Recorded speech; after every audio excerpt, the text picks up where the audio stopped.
When I first saw him standing outside his small apartment next door, his shirt slightly damp from washing his bike, I didn't think much of it. Just another young neighbor who would come and go like all the others. But something about him made me look twice. Maybe it was his eyes, curious, respectful, a bit unsure, like someone still figuring out his place in the world. Or maybe it was the way he smiled politely whenever we crossed paths in the hallway. Whatever it was, it made my otherwise quiet life feel a little less still. I had been living alone for years. My husband had left long ago and my son had moved abroad. Silence had become a roommate. My mornings were filled with the sounds of birds and boiling kettles. My evenings with books and television shows I didn't care about.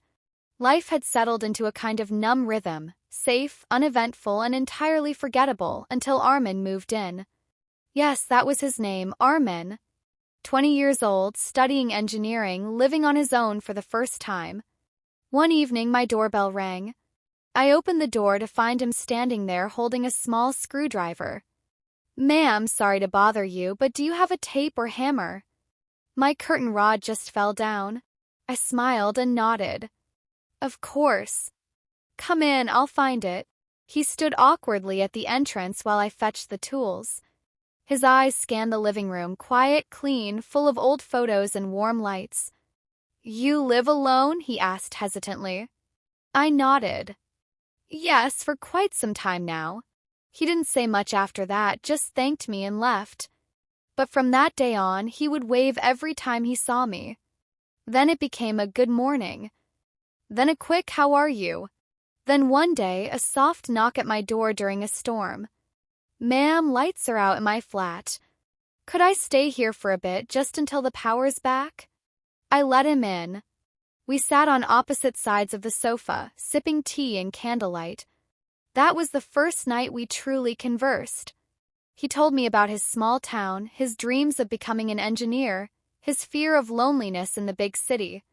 I listened quietly, watching his words illuminate the dim room more than the candle did. From that night on, things began to shift. He started helping with small tasks, changing light bulbs, carrying groceries, fixing leaky taps.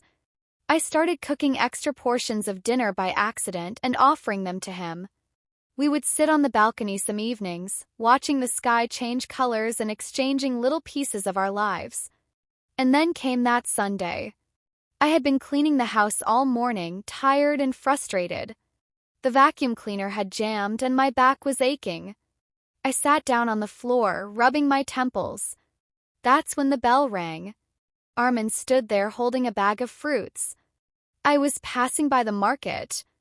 Thought you might like these," he said. I didn't speak, just gestured for him to come in. He saw the mess, the vacuum, and my tired face. And without a word, he knelt down beside me, took the machine, and fixed it.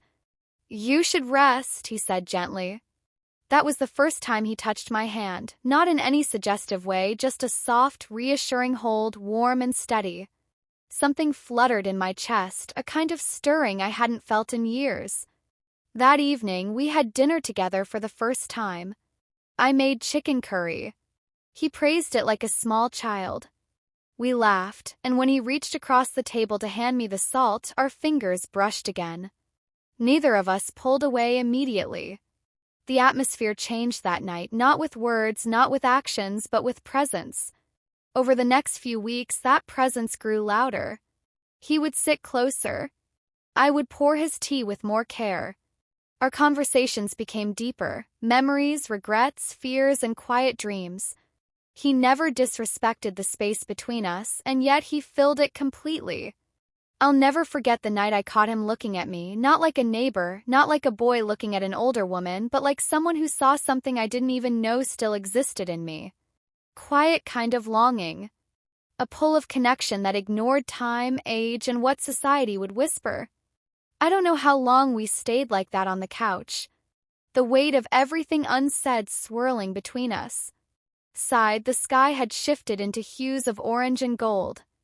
Evening had crept in unnoticed. It appears there was a name change here, from Armin to Zion, and then later back to Armin in the continuation.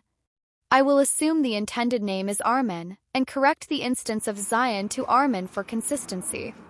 If Zion is meant to be a different character, please clarify.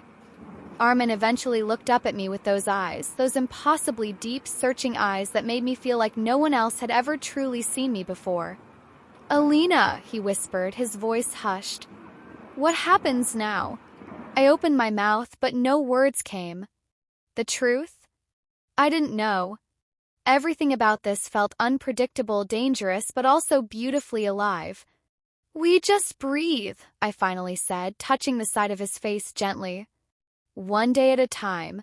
He nodded slowly, but I saw the flicker of worry cross his features. The age difference, the neighborhood whispers, the world's expectations. It all hovered like a silent threat. But even so, neither of us pulled away. Over the following days, life outside our small bubble continued as usual. Neighbors waved from porches, children played in the streets, and Armin's parents remained oblivious. But for us, everything had changed. He would visit often, sometimes just to talk, sometimes just to sit in silence and exist in the same space. There was no grand plan, no defined commitment, but our connection deepened with each passing moment. I found myself laughing again, laughing like I hadn't in years. His presence was like sunlight through an old, dusty window, warming the corners I had forgotten existed. One rainy afternoon, we sat on the floor near the fireplace. The storm outside rattled the windows, but inside it felt safe. Armin reached out, his fingers lightly tracing the lines on my palm. "Do you think people fall in love more than once in a lifetime?" he asked, his voice barely audible over the rain. I looked at our hands, how naturally they had come together, and smiled. "Yes," I said. "Sometimes when they least expect it." He looked up at me again, and I saw something shift in his eyes, a quiet certainty. "Then I think this might be my first time." My breath caught, not because I didn't feel the same, but because hearing it out loud made it real. This wasn't a fleeting fantasy for him. It wasn't just an infatuation. It was us. Till I worried for him, for me, for everything this could cost. One evening after dinner, I finally voiced it. "You deserve someone younger," I said quietly. "Someone who can give you a different future." He frowned, setting down his glass of water. "Why do people always assume age defines love?" "Because the world makes us think it does," I replied. "Because people talk." "I don't care what they say," he said firmly. "What I feel with you, I've never felt with anyone else. You see me. You hear me. That's all I've ever wanted." Tears pricked my eyes. I reached across the table and took his hand. "You've changed everything for me, Armin." He stood up and came to my side, kneeling beside my chair. "Then let me stay. Let me keep changing things." And so we continued, quietly, carefully, beautifully. Our moments were stolen. Soft smiles while watering plants in the garden, casual chats across the fence, books exchanged under the guise of neighborly kindness.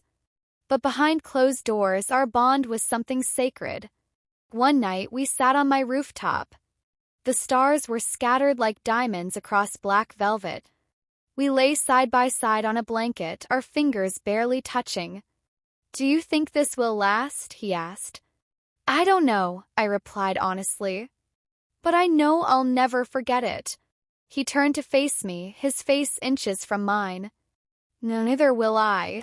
There were no promises, no declarations that would echo into forever. Just us in that moment, and it was enough. As the months went by, our connection only grew deeper. He started writing poetry, beautiful, heartfelt lines that he never shared with anyone but me. I began painting again, inspired by the way he saw me, the way he made me feel. It wasn't a traditional love story, but it was ours. One morning, I awoke to find a small envelope slipped under my door. Inside was a handwritten note. "You made me believe in love when I thought it was too early to feel it. You made me feel loved when I thought it was too late to find it. Armin." I pressed the note to my chest and let the tears fall freely. He was everything I never knew I needed. And maybe one day the world would understand. But even if it never did, I would carry this secret, sacred chapter in my heart forever. Because love doesn't always follow the rules. Sometimes it just finds you. Please subscribe to our channel, share this video, give it a like, and if you watched until the very end, leave a heart in the comments.